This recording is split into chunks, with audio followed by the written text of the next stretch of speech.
Okay, so we all know one of my all-time favorite books is Donald Passman's All You Need to Know About the Music Industry. I reference that a lot. I reference it a lot here. I reference it a lot in real life. I reference it a lot when I'm talking to myself.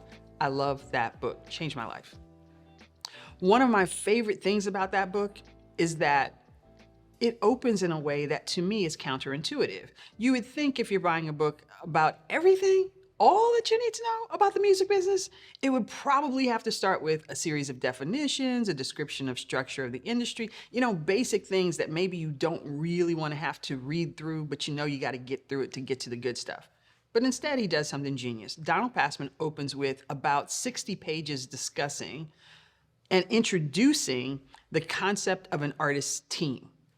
He names all of the team members that a successful artist should expect to have to hire, surround themselves with to maximize their career opportunities. And then he takes the time to break down and describe not just what those roles are, what they should consist of, what special skills you should look for to see if somebody is good at that role, all the things.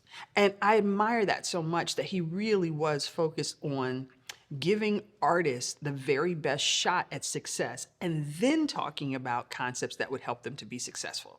It's brilliant. It's wonderful. But it leads me to this. I think it is very important for us to examine the relationships that we have, the community that we have around us, our partnerships. It's essential for us to do that in order to be successful. And here's something I want to read to you. This is me, not Passman.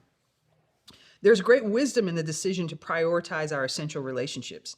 Many times our dreams and callings are derailed not by the steps we failed to make, but by the negative impact of the people we chose to accompany us on that journey.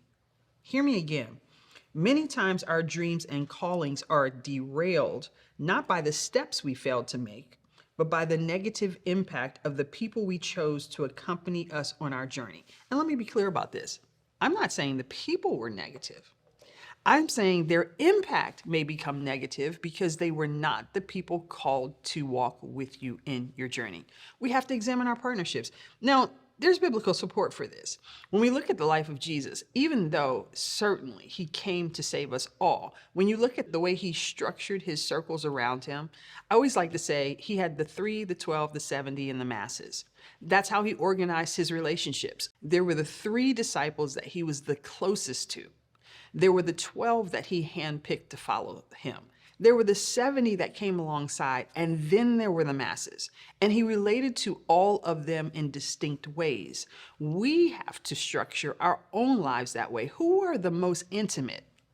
Who are those that are trusted, but maybe not to know and walk along with us in all of the most difficult places in our lives? Who are those that will come alongside us and add to our spheres of influence, add to our development? And then who are the masses that we encounter and come in contact with, and we will impact them and they will impact us as well? We need to ask ourselves, who is in our spheres of influence? How healthy are those relationships? Who's equipped to continue to walk with us along the way? For me, the lesson is this. For best career results, it is essential for us to examine our partnerships, our collaborations, the people that we hold together with us in our sphere of influence. And I'll say it even more precisely than that. We must be prayerfully deliberate in our partnerships, recognizing their impact on both the private and public sides of our careers. Those individuals who surround us most closely will impact not only what, but how we hear, see, think, feel, and respond. And I'm going to do you a solid and say that again. Those individuals who surround us most closely will impact not only what, but how we hear, see, think, feel, and respond. They will not only influence the decisions we make, but they will also shape the manner in which we derive meaning from our experiences. And that impact on our perception may be the crucial difference between us being empowered to maximize the steps along our journey and finding ourselves broken, bruised, and hopelessly derailed. Who are you allowing to speak into the meaning you assign to your experiences?